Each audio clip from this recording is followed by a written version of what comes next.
Hey everybody, Rob here. It's time for a brand new ProRevenge story. Fairly aggressive girlfriend stole from my bank account, so I sent her academic career into a nosedive. Let's jump right in. Please hit that subscribe button for more daily Reddit stories. I'm a senior at a large state university. This happened in the first semester of my freshman year. I was selected for an honors type program that placed me in a co-ed dorm building with every other student in the program. As a dumb freshman, I rushed into a relationship with a freshman girl who lived right above me. We'll call her Megan. It was convenient for me to date someone who lived so close, but everyone else in our building hated Megan because she talked a lot and almost exclusively about herself. She bragged often about being a fairly aggressive person, but somehow I overlooked that mile-wide red flag. Right after Thanksgiving break, at the end of an evening class, I got a call from my mom who noticed some unusual activity on my checking account. Back then, I had no credit card, so this account and debit card was my only access to my savings while I lived on campus. I rarely needed to buy anything during the semester, so I was puzzled to find that $104.29 had left my bank account over 2 weeks in the form of 6 Grubhub food orders. At this point, I trusted Megan, but I decided to ask her about the money right away. She denied having any involvement and suggested that I cancel my debit card.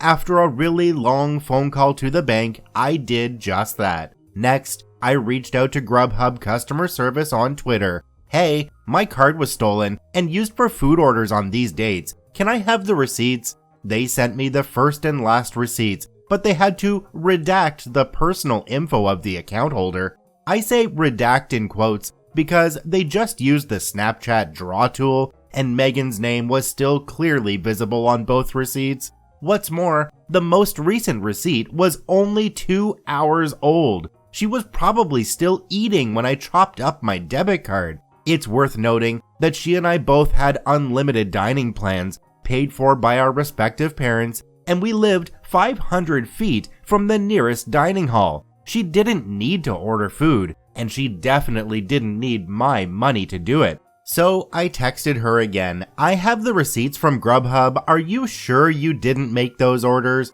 Her reply, "F you for suspecting me." Fairly aggressive, wouldn't you say? I hatched a plan to collect security camera footage of her picking up the order from that evening. However, by midnight, Megan arrived at my door in tears and confessed to everything. Plus, she admitted to being a serial shoplifter.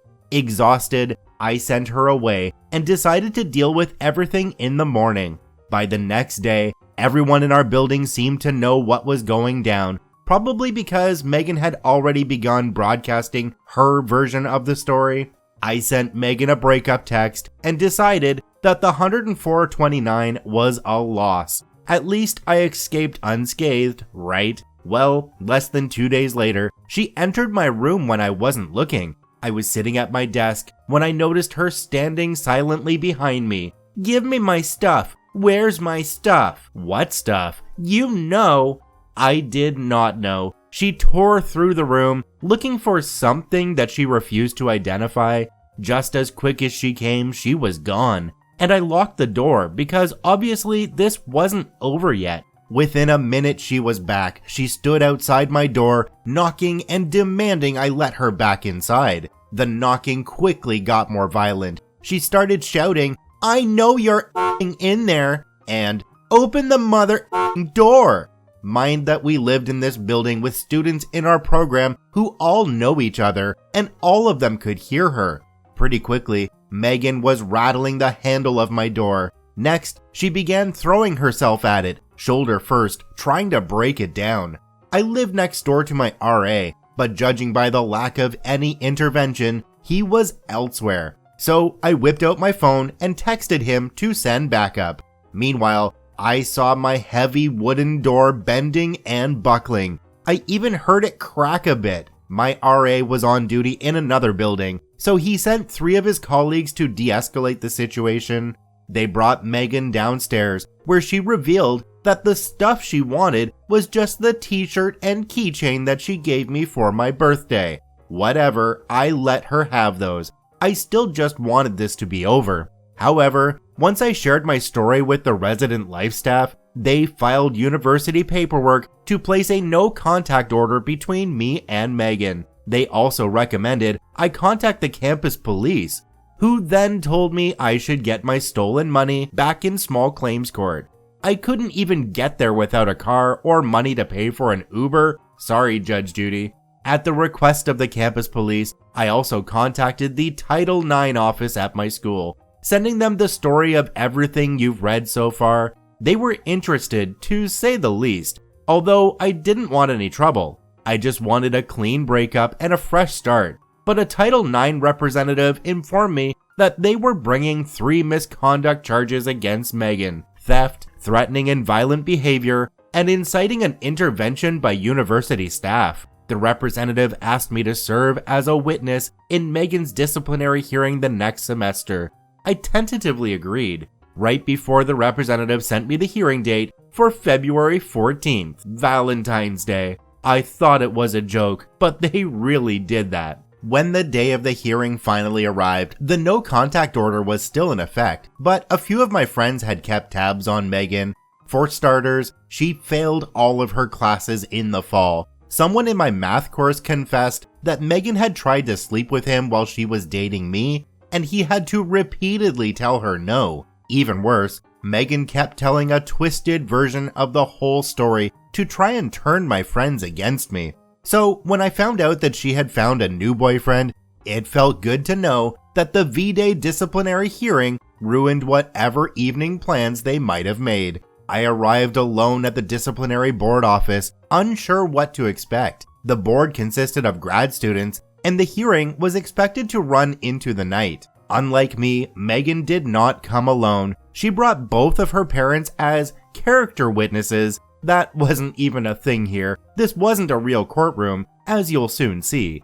And that's not all. Megan's parents also paid a lawyer to defend her against the charges. The board knew that was unnecessary, but Megan's parents believed so strongly in their daughter's innocence that they had already paid this 3-piece suit to make her case. In the name of fairness, the board members offered me pro bono legal representation, a junior economics major who we'll call Jimmy. Jimmy had already read my account of the events from the fall, and thanks to my screenshots of Grubhub receipts, he said there was an okay shot of the charges sticking. Then I told him something I'd kept secret for months. When Megan tried to break down my door and I whipped out my phone to text my RA, I also filmed the whole thing. Jimmy couldn't get enough of the video. There was Megan kicking and screaming and clearly trying to break into my dorm room. It was all the evidence I needed, and no one saw it coming. In the hearing, when the time came for me to make the case against Megan, Jimmy played the video on a big screen in front of everyone. The room went insane. In that instant, I realized that Megan really had convinced everyone I was the liar. In her version of the story, I gave her permission to buy food using my account. She told her parents that she'd asked me politely for her belongings, which I'd rudely hidden from her in my dorm room. In Megan's story, I was the sociopath trying to ruin her reputation. Before I unveiled the video, it was her word against mine. I still didn't want revenge, even after finding out that Megan tried to cheat on me. But when I saw her parents flipping out at the video, "Why didn't you tell us you did this?" and her lawyer raising hell, "This evidence was not provided in pre-trial disclosure," and a board member standing over him, "Sir, this is not a court of law, please return to your seat," and him shouting, "Objection," and her replying, "We don't have objections, this isn't a court of law," and Jimmy, my new best friend, just trying not to laugh out loud. That's when I realized how good revenge can feel when it's fair and deserved. The board found Megan responsible on all 3 charges. My side of the bench recommended the university terminate her housing contract and force her to pay restitution. Her side recommended only restitution and a reprimand. The board compromised. Her family paid back most of the money she stole, because 2 of the 6 orders had the same price, and the lawyer convinced the board I had duplicated an order, and Megan was forced to move into a different dorm building. This probably would have helped her anyway, because every student in our program's building knew everything she'd done and lied about. They wouldn't speak to her, and no one wanted to be her roommate. By the time she had to move buildings, she'd already failed all of her courses again, having paid for her tuition, her unused dining plan, her lawyer, and her restitution. Megan's parents finally pulled her out of school. Where are they now? Last I heard, Megan returned as a part-time student, but I never saw her again, because the no contact order still stands. I'm now Facebook friends with the guy Megan tried to seduce. Oh, and Jimmy and I connected on LinkedIn. As for me, well, I no longer date fairly aggressive people. The best part of this whole story is the parents bringing a lawyer to the university judicial board. I actually laughed out loud at the "this isn't a courtroom, sit down." Well done, OP, a wonderful piece of writing. I'd like to thank OP for posting their story to the ProRevenge subreddit. You can visit them at the links in the description below. Please go there and give them an upvote. Once again, this is Rob from Karma Comment Chameleon saying thanks for watching. If you enjoyed the video, please hit that subscribe button, drop a like, and share it with your friends, and we'll see you in the next one.